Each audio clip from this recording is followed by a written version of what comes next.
Hello, students. How are you all? I hope you all are fine. And we are reading chapter 3rd, Ranga's marriage. And we have seen two part of this chapter already. And today we are taking the third part. So without wasting time, we are going there directly.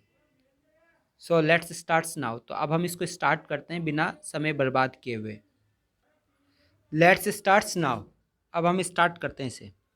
That afternoon when I was resting, उस afternoon जब मैं rest कर रहा था, Ranga came to my house with a couple of oranges in his hand. Ranga मेरे घर पे आया, मतलब कुछ हाथ में कुछ एक दो ऑरेंज लेकर.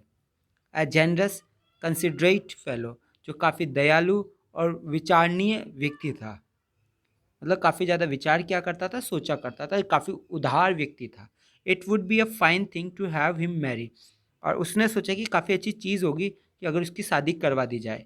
Have him marry, settle down, कि वो सेटल डाउन हो जाए, वो स्थापित हो जाए. Maybe of service to society, और उसके बाद में समाज की सेवा करे. आई थॉट, मैंने सोचा. For a while we walk for a while we talked about this and that. कुछ देर के लिए तो मैंने इधर उधर की बातें की. दिस एंड दैट का मतलब इधर उधर की. Then I came to the point, उसके बाद मैं सीधा पॉइंट पे आ गया. Rangappa, when do you plan to get married. Rangappa, आपका कब प्लान है, आपका प्लान कब है शादी करने का, विवाह करने का. तो रंगापा ने कहा, I am not going to get married now. He said, उसने कहा कि मैं अभी शादी नहीं करने वाला. वाई नॉट, क्यों नहीं. I need to find the right girl, उसने कहा कि मुझे सही लड़की ढूंढनी है. I know an officer who got married only 6 months ago. तुझे पता है, वो कह रहे कि मैं जानता हूँ एक ऑफिसर को जिसने 6 महीने पहले अभी शादी की थी. Is about 30 and his wife is 25. वो तो लगभग 30 का है, और उसकी पत्नी कितने की है, 25 की, 25 की. आई एम टोल्ड, मुझे बताया गया. अब आगे देखिए क्या कह रहे हैं. They will be able to talk lovingly to each other, और वो एबल है, वो सक्षम है कि एक दूसरे से वो प्यार भरी बातें कर सकें. Let's say I am married a very young girl, कि लेट्स से, आओ ये बात कहते हैं कि मेरा जो विवाह है वो काफ़ी यंग गर्ल से हो जाएगा, काफ़ी छोटी लड़की से हो जाएगा. And see man take my words spoken in love as word spoken in anger, और जो अगर मैं उसे कुछ कहूँगा, कुछ भी वर्ड्स बोलूँगा प्रेम में, तो वो ऐसा समझेगी कि जैसे कि मैं गुस्से में उससे कह रहा हूँ. Recently a troupe in Bangalore stage the play Shakuntala, कि मैंने हाल ही में एक ट्रूप आया, एक कलाकारों का समूह आया था बेंगलोर के अंदर, जिसने स्टेज के ऊपर एक प्ले को परफॉर्म किया था, जिस प्ले का नाम शकुंतला है. There is no question of Dushyant falling love with Shakuntala. इसमें कोई क्वेश्चन नहीं है कि जो दुष्यंत है उसको प्रेम हो जाता है शकुंतला से. इफ सी वर यंग, अगर वो यंग होती, छोटी होती, like the present day brides, जैसे आजकल की दुल्हन होती है, is there, what would have happen to Kalidasa play. तो बताओ कि कालिदास के प्ले का क्या हो जाता. कालिदास का प्ले के साथ में क्या होता. इफ़ वन गेट्स मैरिड, अगर किसी का विवाह होता है, it should be to a girl who is mature. वो कह रहा है कि अगर किसी का भी विवाह होता है ना, मैरिज होती है, तो वो गर्ल कम से कम मैच्योर होनी चाहिए. मतलब कि उसकी एज कम से कम 18 से ऊपर होनी चाहिए, मैच्योर होनी चाहिए, अगर किसी लड़की से उसका विवाह होता है तो. अब ये कहने का मतलब कि अंग्रेजों के समय का समय है, और उस समय जो लड़कों की जो शादी वो पहले हो जाया करती थी, और लड़कियों की जो शादी की उम्र है उस समय वो 16 के आसपास थी. 16, 15, 16 काफ़ी ज़्यादा उम्र मानी जाती थी विवाह के लिए, जो अभी 18 है. आगे देखिए, otherwise one should remain a bachelor. अगर लड़की मैच्योर नहीं है तो इससे अच्छा होगा कि वो लड़का बैचलर ही रह जाए, कंवारा रह जाए. That's why I am not marrying now. इसी कारण से अब मैं मैरी नहीं कर रहा हूँ, शादी नहीं कर रहा हूँ. तो उसने कहा, भाई ठीक है, ये कारण तो बता दे कि लड़की मैच्योर होनी चाहिए. Is there any other reason, इसके अलावा कोई दूसरा भी कारण है कि तुम शादी नहीं करें. A man should marry a girl ये एडमायर्स. आगे कह रहा है कि एक आदमी को उस लड़की से शादी करनी चाहिए जिसकी वो प्रशंसा करता हो, जिसे वो एडमायर करता हो. What we have now are arranged marriage. लेकिन अभी हमारे साथ में जो हो रहा है ना, वो अरेंज्ड मैरिज हो रही है, अरेंज मैरिजेज हो रही है. How can one admire a girl with a milk stain on one side of her face and wetness on the other, कि कोई कैसे एडमायर कर सकता है उस गर्ल को with a milk stain. Stain यानी धब्बा, जिसके सफ़ेद धब्बा, दूध जैसा धब्बा लगा हो गाल के एक तरफ, चेहरे के एक तरफ, and wetness on the other, और दूसरे पे गीलापन हो. So young that he doesn't even know how to bite her fingers, और वो इतनी छोटी कि उसको ये भी नहीं पता कि अपनी फिंगर्स को कब बाइट किया जाता है. तो ये रीज़न है कि मैं अभी शादी नहीं करना चाहता। One is neem fruit, the other is bitter gourd. ये तो वही बात हो गई, एक तो नीम है और दूसरा करेला। एग्जैक्टली, रंगा सेड लाफिंग, और रंगा ने कहा हाँ बिल्कुल सही, हंसते हुए। I was distressed that the boy who thought would make a good husband decided to remain bachelor. मैं तो काफ़ी परेशान हूँ, डिस्ट्रेस्ड हूँ कि वो लड़का जिसने सोचा है कि वो एक अच्छा हस्बैंड बनेगा, उसने तो डिसाइड कर लिया कि वो तो कंवारा ही रहेगा। ये आगे कह रहा है, after chatting for a little longer रंगा लेफ्ट, मतलब कुछ देर बात करने के बाद में रंगा वहाँ से चला जाता है। I made up my mind right then, और उसी समय मैं अपना माइंड है वो बनाता हूँ, मैं मानस बना लेता हूँ, मैं डिसाइड कर लेता हूँ that I would get him married, कि मैं रंगा पाक की शादी करवा के ही रहूँगा। रामा राव नीस, कि जो रामा राव की नीस है, भतीजी है, जो कि काफ़ी सुंदर लड़की है, 11 साल की, had come to stay with him, वो उसके साथ में रुकने के लिए आ गई। She was from a big town, और वो एक बड़े कस्बे की है, बिग टाउन के। So she knew how to play the veena, वो जानती कि वीणा कैसे प्ले किया जाता है, हारमोनियम कैसे बजाया जाता है। She also had a sweet voice, और उसकी काफ़ी स्वीट वॉइस भी है, मीठी आवाज़ भी है। Both her parents had died, मतलब उसके दोनों माता पिता मर गए, मतलब मदर भी नहीं रहे और फादर भी नहीं है। हर uncle had brought her home, और उसके अंकल, वो उसके जो अंकल है, उसके अंकल उसे कहाँ लेके आए थे, घर पे ले आए।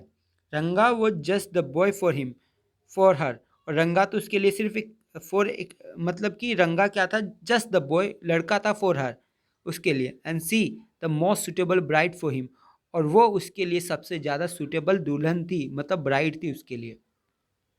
Since I was frequent visitor to Rama Rao place, कि जैसा कि मैं लगातार रामा राव के घर आता जाता रहता था, विजिट करता रहता था, the girl was quite free with me, तो इसलिए वो जो लड़की है वो बिल्कुल फ्री थी मेरे साथ में, मतलब बिल्कुल भी झिझक नहीं थी उस लड़की को। ठीक है, वो मेरे साथ में क्वाइट फ्री थी, मतलब मेरे से संकोच नहीं था उसका, क्योंकि मैं उनके घर पे आता जाता रहता था। I completely forgot to mention her name, अरे सॉरी माफ़ करना, वो कह रहा है कि मैं तो पूरी तरह से भूल ही गया उसका नाम बताना। उसका नाम क्या है, Ratna, it was. The very next morning I went to their house and told Rama Rau's wife, मतलब अगली मॉर्निंग को मैं उनके घर पे गया और रामा राव की वाइफ को बताया मैंने। क्या बताया रामा राव की वाइफ को, I send some buttermilk for you, कि मैं आपके लिए कुछ बटर मिल्क बोला जाता है छाछ को, कि मैं आपके लिए छाछ भेजूंगा। Ask Ratna to fetch it, और रत्ना को कह देना कि वो छाछ लेके आ जाए। ठीक है ना, रत्ना से कह देना कि वो वहाँ से क्या करे, बटर मिल्क लेके आ जाए। Ratna came, it was a Friday, Ratna आई और ये एक फ्राइडे था। So she was wearing a grand sari, और वो एक बहुत बड़ी और बहुत अच्छी साड़ी पहन रखी थी। I told her to sit in my room, मैंने उससे कहा कि मेरे रूम में बैठ जाए। I requested her to sing a song, और उससे रिक्वेस्ट किया कि वो एक सॉन्ग मेरे लिए गा दे। I sent for I sent for Ranga, और मैंने रंगा को भी बुला लिया।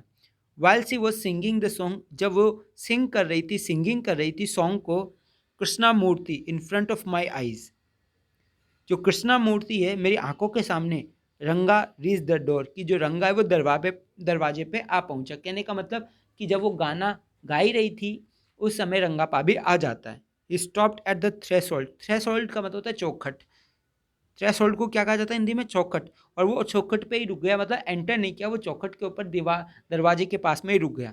ही did not want to singing, he did not want the singing to stop, Ranga, जो रंगा है वो नहीं चाहता था कि जो सिंगिंग है वो स्टॉप, इसलिए वो वहीं रुक गया। But was curious to see the singer, वो बहुत ज़्यादा क्यूरियस हो गया, जिज्ञासु हो गया उस सिंगर को देखने के लिए। केयरफुली ही पीप्ड इन, बड़ी सावधानी पूर्वक वो अंदर झांक कर देखता है। The light coming into the room was blocked, कि जो लाइट रूम के अंदर आ रही थी दरवाजे से, वो एकदम से रुक जाती है। जैसे मान लो कि आपके दरवाजे से कोई लाइट आ रही है, उजाला आ रहा है, तो उसके सामने कोई आदमी आ जाए तो वो लाइट ब्लॉक हो जाएगी, वैसे वो लाइट क्या हो गई, ब्लॉक हो गई। Ratna looked up and seeing a stranger there abruptly stop, और जैसे लाइट रुकी तो रत्ना ने जैसे ही ऊपर देखा और एक अजनबी को देखा, तो अजनबी को देखकर वो अचानक से रुक गई, गीत गाती हुई रुक गई। कौन, रत्ना।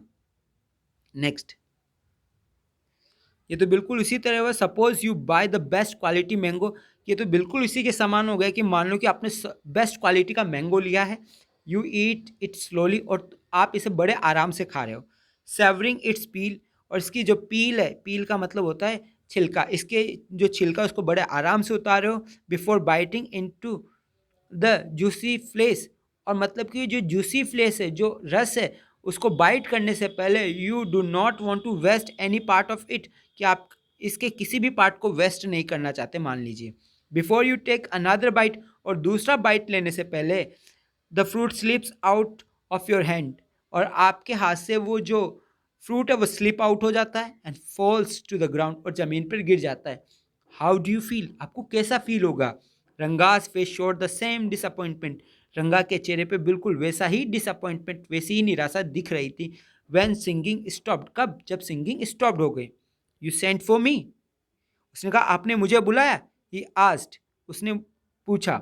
एज ही कैम इन, जब वो अंदर आया, एंड सेट ऑन चेयर, और चेयर पे आकर बैठ गया। Ratna stood at a distance, दूर, मतलब थोड़ी दूर पर रत्ना खड़ी हुई थी। हर हेड लोअर्ड, उसका सिर झुका हुआ था। रंगा रिपीटेडली ग्लेंस्ड हर, रंगा लगातार उसकी तरफ देख रहा था। वंस आर आइज मेट, एक बार हम दोनों की आंखें मिली। एंड लुक्ड वेरी इम्प्रेस्ड, और वो काफ़ी शर्मिंदगी महसूस कर रही थी। No one spoke for a long while, कुछ देर तक कोई नहीं बोला। It was my coming in that stopped the singing, ये मेरे अंदर आने की वजह से उसकी सिंगिंग रुक गई थी। लेट मी लीव, मैंने कहा कि मुझे जाने दो।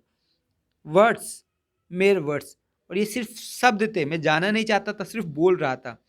The fellow said that he would leave but did not make a move, कि जो साथी था उसने कहा कि वो जाएगा, लेकिन वो मूव नहीं किया उसने, मतलब वो कह तो रहा था कि चलो मेरे को जाने दो, लेकिन उसने मूव नहीं किया, वहाँ से जाने की कोशिश नहीं कर रहा था। How can one expect word to match action in these days of Kalyug, और कोई कैसे उम्मीद कर सकता है कि जो शब्द है उसके कार्य से मिलेंगे, मतलब कि कहने और करने में काफ़ी फ़र्क होता है। वो कह रहा था मैं जा रहा हूँ, लेकिन वो गया नहीं, क्योंकि जो आज कलयुग के दिन है उसमें शब्द और एक्शन दोनों मैच होना बड़ा मुश्किल है।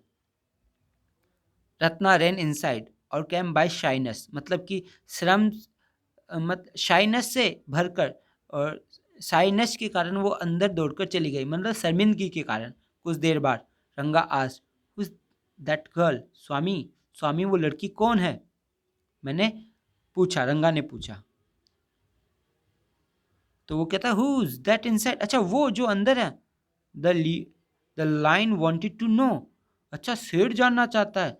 The he goat who had taken shelter in the temple replied, अच्छा he goat who had taken shelter in the temple, मतलब वो जो ही गॉट, जिसने, ही गॉट का मतलब जानते हो बकरा, जिसने कि शेल्टर लिया था, शरण ली थी टेम्पल के अंदर, उसने रिप्लाई किया does it matter who I am, इसे डज इट मैटर, क्या इससे कोई फर्क पड़ता है कि मैं कौन हूँ? I am a poor animal was already eaten 9 lions, कि मैं एक बेचारा जानवर हूँ जो पहले ही खा चुका है कितने लॉयंस को? 9 लायंस को। I have vowed to eat one more, और मैंने मतलब वचन लिया है कि मैं एक और खाऊंगा। Tell me, are you male और फीमेल, मुझे बताओ कि तुम मेल हो या फीमेल हो। The lion fled the place in the fear it seems, जो लॉयन है वो वहाँ से चला जाता है उस जगह से डर के कारण, ऐसा प्रतीत होता है। Like he goat I said, उसी गोट की तरह, ही गोट की तरह। What does it matter to either of us who she is, कि हम, व्हाट डज इट मैटर, इससे क्या फ़र्क पड़ता है हम दोनों के लिए कि वो कौन है? आई एम ऑलरेडी मैरिड, मेरा तो पहले ही विवाह हो गया। And you are not marrying kind, और तुम तो शादी करने ही वाले नहीं हो, तो इससे क्या फ़र्क पड़ता है कि वो कौन है? कि हम दोनों के लिए कोई फ़र्क नहीं पड़ता, क्योंकि मैं तो ऑलरेडी मैरिड हूँ, और तुम मैरिज करना नहीं चाहते, तो इससे क्या फ़र्क पड़ता है कि वो कौन है? तो हमने ये चैप्टर यहाँ तक देखा है, बाकी का जो पार्ट है वो हम नेक्स्ट वीडियो में देखेंगे। ये रत्ना है जो कि आपको दिखाई दे रही है पिक्चर के अंदर। ओके, तो wait for the next video. This is interesting story, मुझे काफ़ी अच्छा लग रहा है इस स्टोरी को पढ़कर, आपको भी अच्छा लग रहा होगा। हाँ, I ask a question, if you can reply, what is the name of the girl who was singing, कि आपको नाम बताना उस गर्ल का जो सिंगिंग कर रही थी, गाना गा रही थी।